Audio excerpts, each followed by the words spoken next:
She was going to save herself, and she was going to do it in a way that, she hoped, would make David's actions ring hollow, for him and for everyone who had watched her world fall apart. The week leading up to what would have been her wedding day was a blur of calculated moves. Sarah had not publicly announced the cancellation of the wedding. She hadn't sent out emails or posted on social media. She hadn't even corrected her mother, who, after the slap, had retreated into a tight-lipped silence, seemingly too embarrassed to speak of the disaster. Brenda was likely just hoping the whole thing would quietly disappear. But Sarah had a different kind of quiet in mind. She had told Mariah and Daniel that the wedding was off, of course. Mariah had hugged her tight, crying for her. Daniel had just held her hand, his silent support a balm. When they asked about the venue, the caterers, the band, everything that had been paid for, Sarah had simply said, "Don't worry about it, I'm handling it." And they, seeing the new, determined glint in her eyes, had trusted her. She allowed the invitations to stand. She knew people would travel. She knew the gossip would be flying. She knew David had probably told his closest friends that the wedding was off, but many guests, especially those from out of town, would arrive, expecting a celebration. This was part of her plan, a quiet, almost invisible thread she was weaving. She needed them there, all of them. Sarah spent the week in a quiet fury, a focused energy she hadn't known she possessed. Instead of mourning, she was building. She spoke to the venue coordinator, confirming the booking, but changing some small details, removing the groom's name from the welcome sign, simplifying the seating chart, canceling the flower arrangements on David's side of the aisle. The coordinator, sensing Sarah's calm but firm resolve, asked no questions. Sarah simply said there had been a change in plans, but the event would still proceed. She practiced her breathing. She spent hours in front of her mirror, not in a wedding dress, but in her everyday clothes, just breathing, calming the storm inside her, turning it into a steady, powerful current. She wrote and rewrote the words she planned to say, polishing them until they felt just right, sharp but honest, strong but not cruel. This wasn't about lashing out. It was about speaking her truth, reclaiming her voice. As the wedding day dawned, the air in town buzzed with a strange mix of excitement and confusion. Cars filled the parking lot of the Grand Hotel ballroom. Guests, dressed in their finest attire, milled about, whispering to each other. Some looked confused, checking their phones, wondering if they had missed an announcement, if the wedding had somehow been canceled at the last minute. "Where's the groom?" someone mumbled. "Has anyone seen David?" There was no music playing in the hall, no joyful anticipation, no sign of David. The decorations, though, were still up. The flower arch, beautiful and elaborate, still stood at the front of the aisle, just as Brenda had planned. The tables were set, the chairs arranged in neat rows. Everything looked ready, but it felt empty. It felt wrong. Brenda was there, her face a tight mask of anxiety, trying to avoid eye contact with anyone. Daniel and Mariah stood near the entrance, their expressions a mix of nervousness and fierce support for Sarah. They had no idea what Sarah planned to do, but they trusted her. They saw the quiet fire in her eyes. A hush fell over the room as the main doors of the ballroom slowly opened. Every head turned. People gasped. Sarah walked in. She was wearing her wedding dress, the same beautiful, simple, elegant dress with soft lace on the sleeves. Her hair was tied back in a neat, graceful bun, just as it had been planned for her wedding day. There was no smile on her face, but there were no tears either. Her eyes were clear, steady, and held a deep, quiet calm. She looked utterly in control. Brenda stood up quickly from her seat in the front row, her face shocked, her mouth open in a silent O. Her father, usually so stoic, sat perfectly still, his eyes wide with surprise.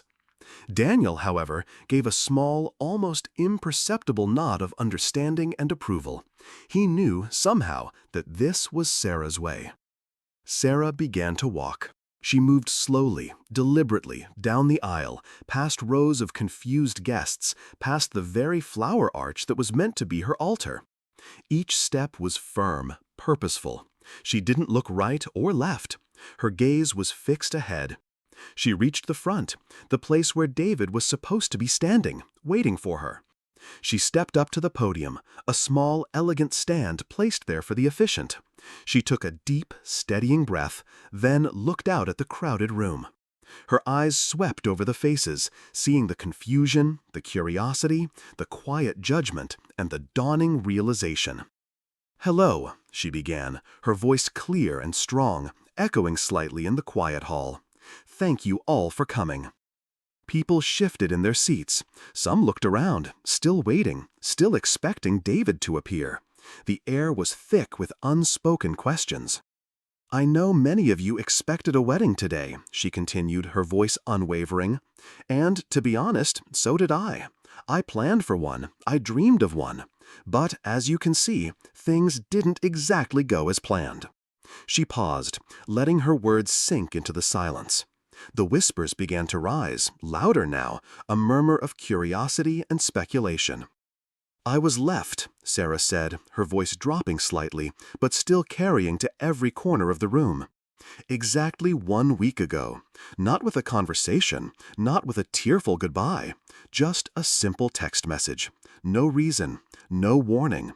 And I've had to carry the silence and the questions ever since." The murmuring in the crowd grew louder, a wave of shock and sympathy. Sarah could see faces changing, eyes widening.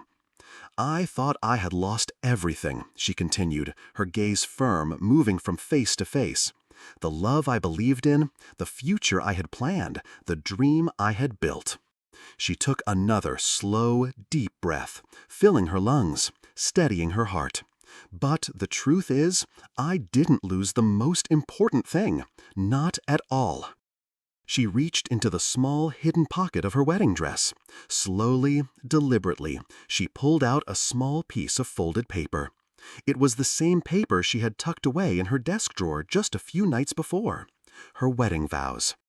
"These," she said, holding the paper up for everyone to see, "these were my vows. I wrote them for someone I thought I would marry. I wrote them for a future I believed in with all my heart. But today," she paused, her eyes shining with a new, quiet determination, "today, I want to read them for someone else." She looked down at the paper, then back up at the silent, watching crowd. Then she began to read, her voice clear and unwavering, filling the room with her promises. "I promise to be honest, even when the truth is difficult.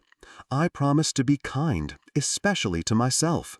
And I promise to listen, truly listen, when things get hard and when my own heart speaks." A new softness entered her voice, a gentle strength. "I promise to forgive mistakes, especially my own, and to learn from them, not let them define me. I promise to stop hiding behind what others want for me, and to bravely choose what feels right, deeply right, in my own heart." She looked up again, her gaze sweeping over the faces of her mother, her father, Daniel, Mariah, and all the shocked guests. "I was going to say these words to him," she said, a hint of something fierce in her eyes, "but today I say them to me." There was a deep, absolute stillness in the room. You could hear a pin drop. A few people, scattered throughout the rows, slowly reached up, wiping tears from their eyes. Brenda sat completely frozen in her seat, her face pale, a mixture of shock and, perhaps, a dawning understanding.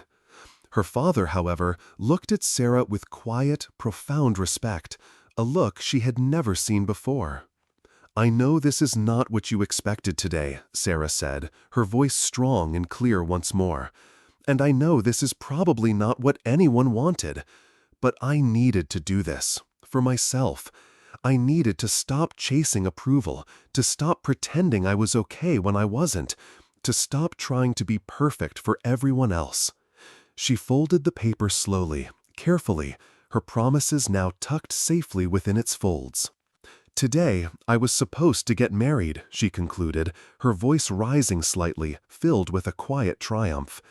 "And I did, to the only person who stayed, to the only person who will truly always be there for me, me.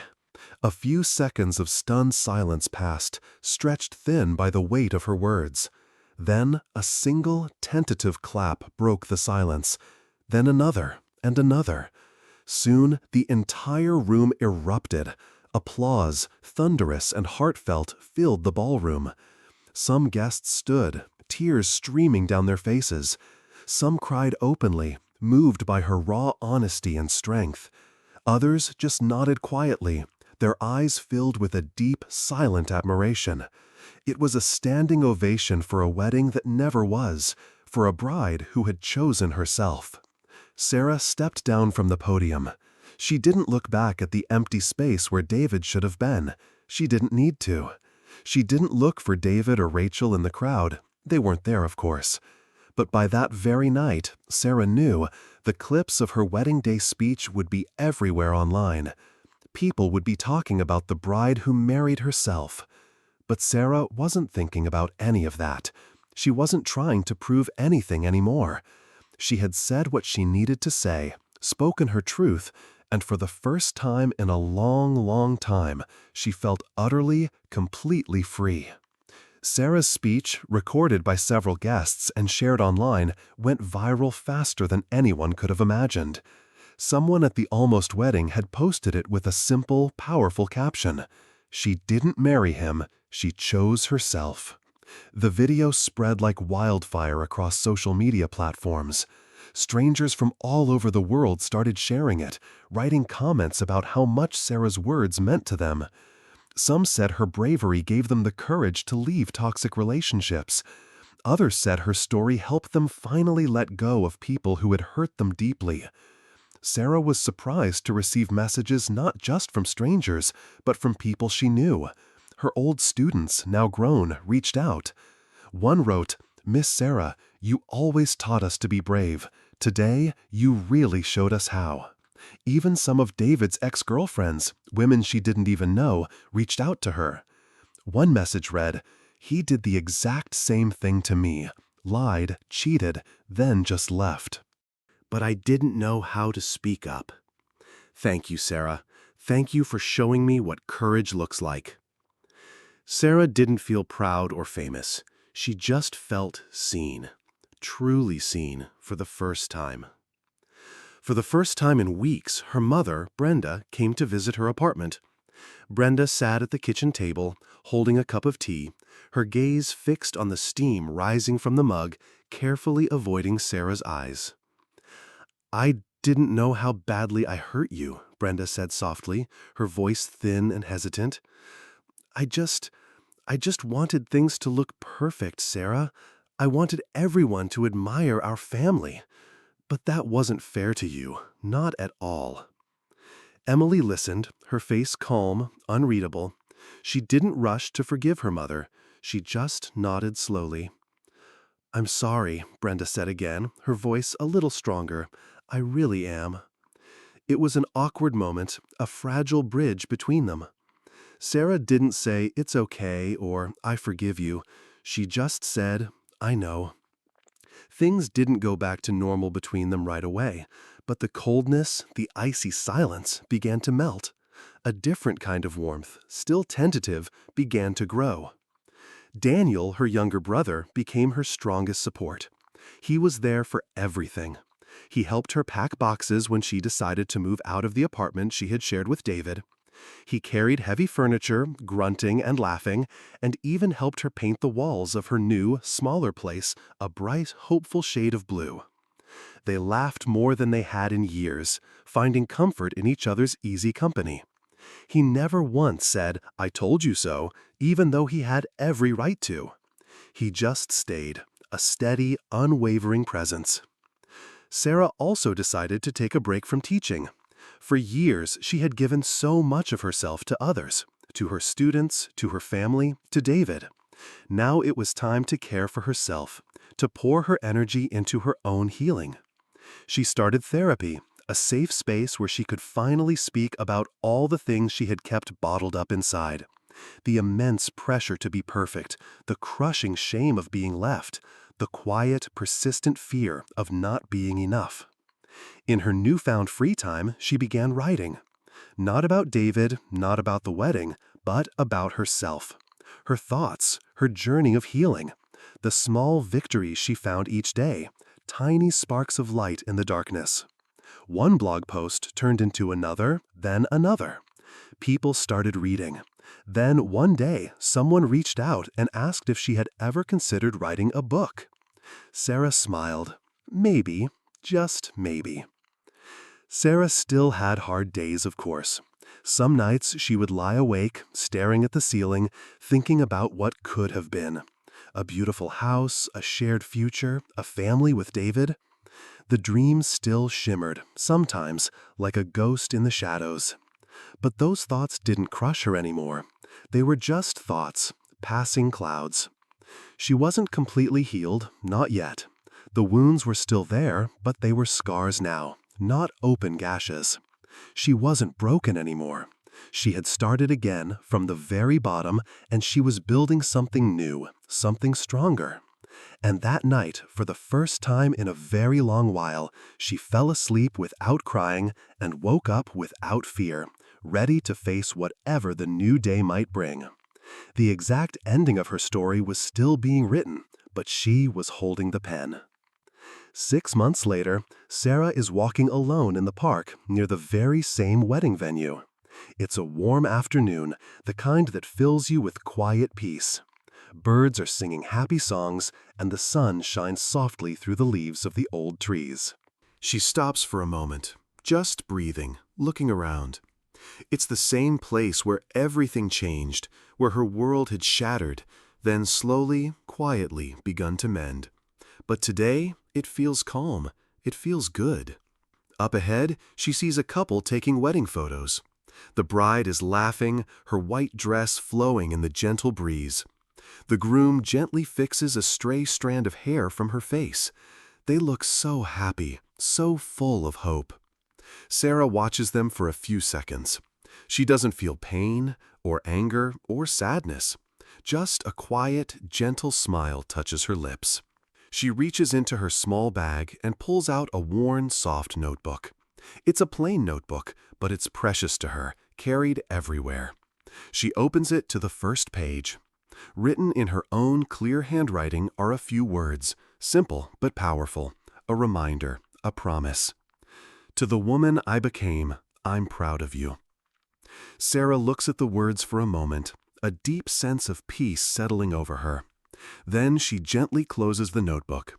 She takes a deep breath, feeling the warmth of the sun on her face, the soft breeze on her skin.